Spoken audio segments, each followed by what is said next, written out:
ఇలా ఒకసారి మామిడికాయ పచ్చడి పెట్టారు అంటే సంవత్సరం మొత్తం అన్నంలోకే సరిపోతుంది. ఇంకేమీ అవసరం ఉండదు. పూర్తిగా విలేజ్ స్టైల్ కారం, మసాలా బాగా పట్టేలా, నిల్వ కూడా ఎక్కువ రోజులు ఉండేలా నేను ఈరోజు మామిడికాయ పచ్చడి ఎలా పెట్టాలో స్టెప్ బై స్టెప్ చూపిస్తా. వీడియో చివరి వరకు చూస్తే పర్ఫెక్ట్‌గా తెలుస్తుంది అండ్ మెజర్‌మెంట్స్ కూడా తెలుస్తాయి. ముందుగా పచ్చడికి మంచి గట్టిగా ఉన్న పుల్లటి మామిడికాయలు తీసుకోవాలి.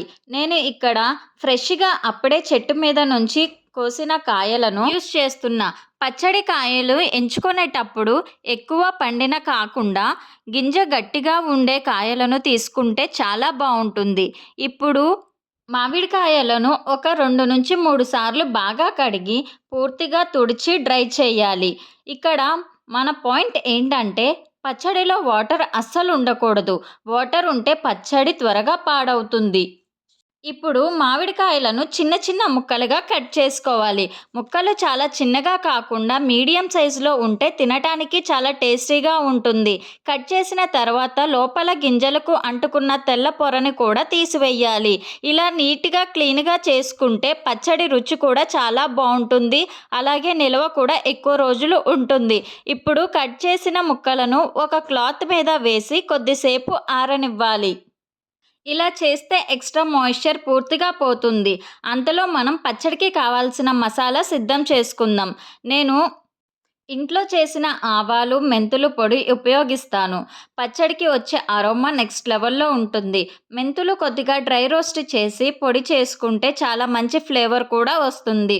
ఉప్పు మాత్రం కొంచెం ఎక్కువగా ఉండాలి. అప్పుడే పచ్చడి బాగా నిల్వ ఉంటుంది. ఇప్పుడు ఒక పెద్ద గిన్నెలో మామిడికాయ ముక్కలను వేసుకోవాలి. వాటికి కొంచెం ఆయిల్ బాగా పట్టించాలి. ఇప్పుడు వేరే గిన్నెలో కారం, ఉప్పు, ఆవపిండి, మెంతిపిండి, పసుపు, వెల్లుల్లి మంచిగా వేసి మంచిగా మిక్స్ చేయాలి. మంచిగా చేత్తో కలిపి ఇప్పుడు ఆయిల్ పట్టించి పక్కన పెట్టిన ముక్కలను ఈ మసాలాకి బాగా పట్టించాలి. ఈ స్టేజ్‌లో పచ్చడి కలర్ చూడటానికి చాలా బావుంటుంది. ఇప్పుడు ఈ పచ్చడిలో మెయిన్ ఇంగ్రీడియంట్ అయిన ఆయిల్‌కి నేను గ్రౌండ్‌నట్ ఆయిల్‌ని యూజ్ చేస్తున్నా. చాలా టేస్టీగా ఉంటుంది. ఆయిల్ కొంచెం ఎక్కువగా ఉండాలి. ఇది పచ్చడి ప్రిజర్వ్ చేయటంలో బాగా హెల్ప్ చేస్తుంది. అంతా రెడీ అంతా రెడీ అయిన పచ్చడిని జార్‌లో స్టోర్ చేసుకోవాలి. 2 డేస్ తర్వాత మసాలా మొత్తం ముక్కలకి బాగా పట్టిద్ది. అప్పుడే అసలు రుచి వస్తుంది. వేడి వేడి అన్నంలో నెయ్యి వేసుకొని ఈ పచ్చడితో తింటే ఆ రుచి నెక్స్ట్ లెవెల్‌లో ఉంటుంది. అంతే అండి. ఈ మామిడికాయ పచ్చడి మూడో రోజుకి మేము తిప్పేటప్పటికి చాలా కలర్‌ఫుల్‌గా ఉంది. మీకు ఈ వీడియో నచ్చితే లైక్ చేసి, షేర్ చేసి, అలాగే సబ్స్క్రైబ్ చేయటం అస్సలు మర్చిపోవద్దు. చూడండి కలర్ ఎంత బావుందో. మీరు ఒకసారి ఇలా మా ప్రాసెస్‌లో ట్రై చేయండి. మీరు ఎలా పచ్చడి పెట్టుకున్నారో కామెంట్‌లో చెప్పేయండి. అంతే అండి ఈ వీడియో. మళ్ళీ నెక్స్ట్ వీడియోలో కలుద్దాం.